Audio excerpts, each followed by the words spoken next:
Well,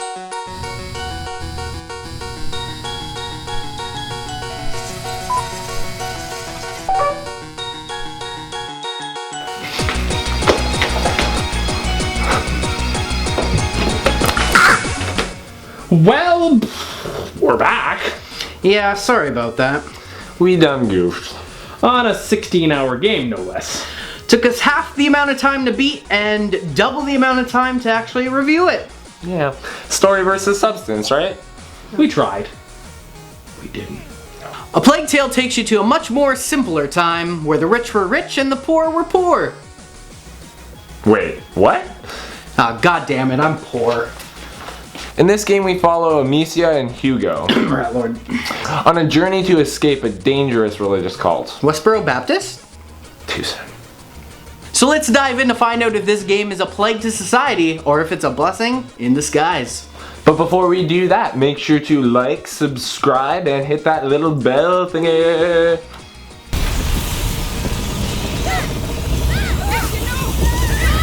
This game handles incredibly well on my launch PS4, given its overly simplistic linear gameplay storytelling. Don't get me wrong, my system sounded like it was about to join Elon Musk and become the next engine of SpaceX, but that's a me problem. Though it does run fine, I found the gameplay to be incredibly stiff. You can always gauge the feeling of a character's weight when you play a game, and from what I could tell, our loving pair of heroes weigh roughly the same as 12 Ford Tahoes on top of each other. Now it's something you get used to, and once you get into crafting, because why be original? The gameplay gets a lot better. It turns a classic horror game staple of being helpless on its head, and actually lets you straight up murder people. It makes the game so much better, but also way too easy.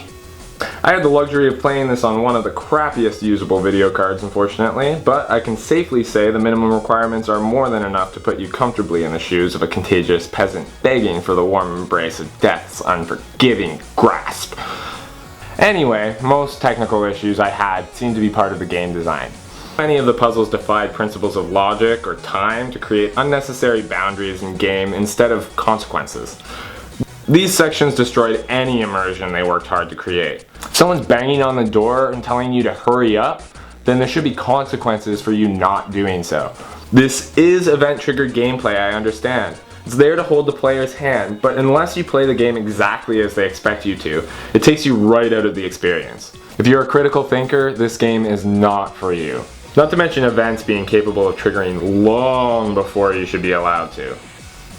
I'm looking at you, Chapter 8. I myself had no problems running this on my PS4 Slim. Besides the game really wanting you to play it how they expect you to, the only annoying thing about it was the loading times between chapters. I mean, I get it. It was Sobo's first big indie hit, so I got over it pretty quickly. Gameplay was alright unless you're a completionist. It just takes you out of the atmosphere, so I definitely recommend a second playthrough if you're looking to finish up that trophy list. This game at times rivals some of the best at atmospheric storytelling with engaging characters and beautiful imagery. Unfortunately, any other times it looks like they cast old Sears mannequins as all the characters. I know this is a smaller team, so I'm still very impressed with what I saw, but on the other hand, the characters' faces scared me more than the rats did. For the most part, the lighting was on point, and the characters all looked incredibly well designed, excluding the fact that they've recently all recovered from strokes and lost most of their facial expressions. The only character who just feels off is the head of the Inquisition. He's a cross between a Monty Python sketch and the villain from Resident Evil 4, and that's not including his character arc. Holy atmosphere, Batman! Even playing with a garbage GPU in my PC, this game still managed to create some of the most realistically disturbing landscapes in recent years. The complete lack of saturation emphasizes even the smallest accent of warm color is there to guide you to safety and survival. These aesthetic elements not only improve immersion, but are also crucial to the game design. The creative liberties they took with the plague and how it affected the environment also created some disconcerting areas one would not want to be anywhere near. My only complaint with the presentation is the puzzle-driven elements of the game as well as the animation of the rat hordes really take away from the immersion.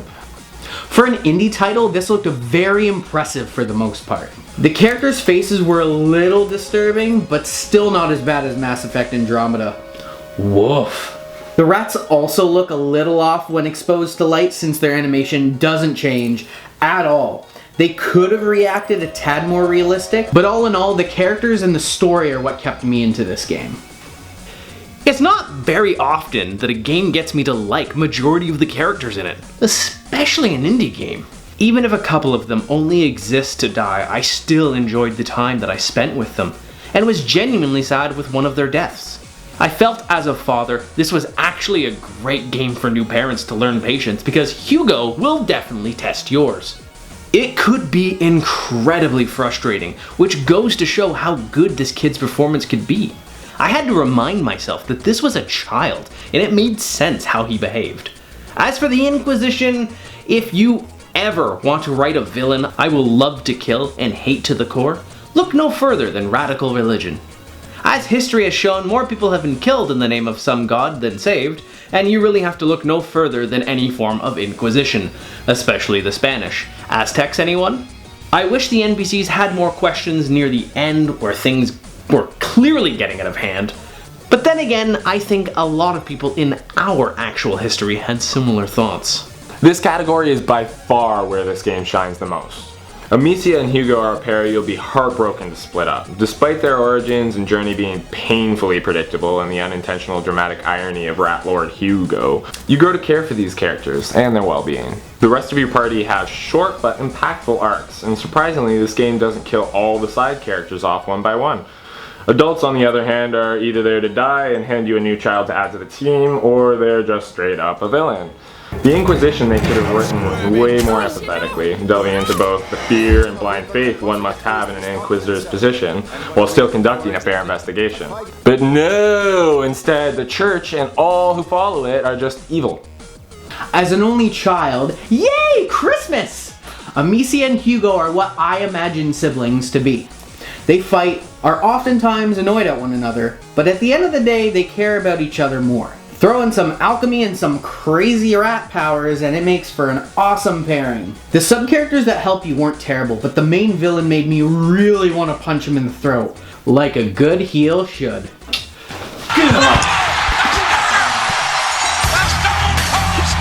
Was this story unique?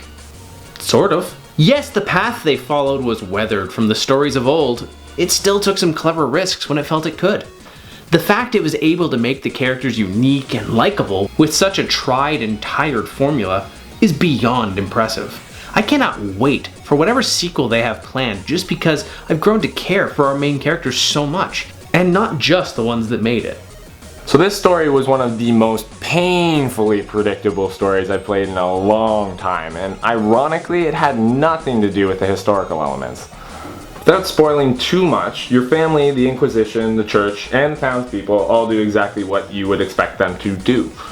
The only story elements that don't are the rats, which just act however the game requires them to act in the moment, same as the cast.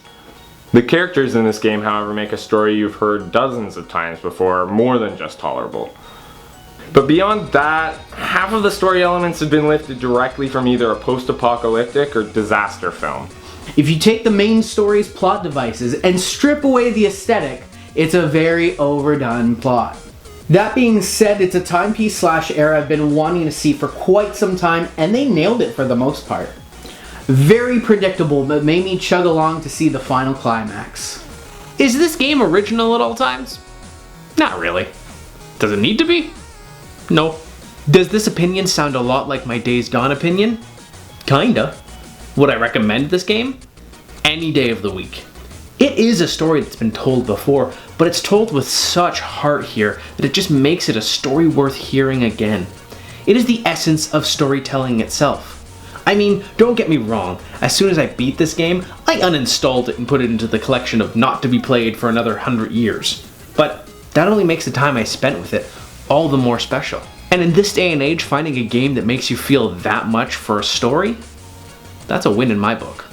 This game succeeds at creating a setting in the 1300s that you genuinely do not want to be a part of, which emphasizes the audience's desire for this cast of characters to survive. The personalities this game follows are enough to keep you going until the end, but their extremely transparent villain makes it difficult. This title leans on game logic instead of realism for most of its gameplay sequences, taking the player right out of the character's shoes and stripping them of a lot of decision making or critical thinking they could have applied to the situation. If you want a very cinematic, driven story with an extremely lovable cast, you will definitely enjoy this game. But otherwise, this is no Breath of the Wild in terms of gameplay or design. It may not have any replay value, like at all, besides trophy hunting. But it did what the Order 1886 failed to do. Get me invested. If you're looking for a relatively great linear story-based game, give this one a go. Definitely be inclined to play a sequel to this game, whether it follows this cast of characters or maybe a different humanity-threatening historical pandemic.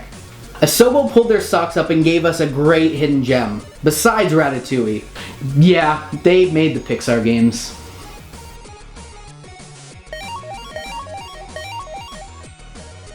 Thank you so much for watching our newest review. Hopefully we'll actually put out some more. Hint hint, Bloodstained and potentially Void Bastards. But before you go, don't forget we are still giving away a free hat.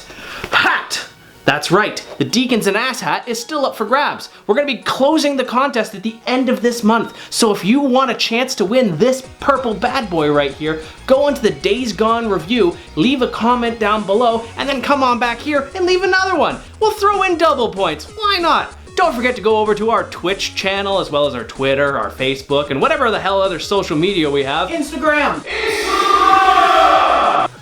And yeah, have a good day, and now we're gonna do our outro thing. Love it! Remember, carpal tunnel is real! So don't forget to do your stretches! And always practice safe gaming! Or else you'll get these hands! Calm down. Rats! Rats. Rats. Cheese and rats. Cheese and rats. Rats. It's like cats, but they're rats. So glad I turned on record. I got in the middle of it at least. I'm just looking at your face going, I wonder if you have the lips underneath that beard.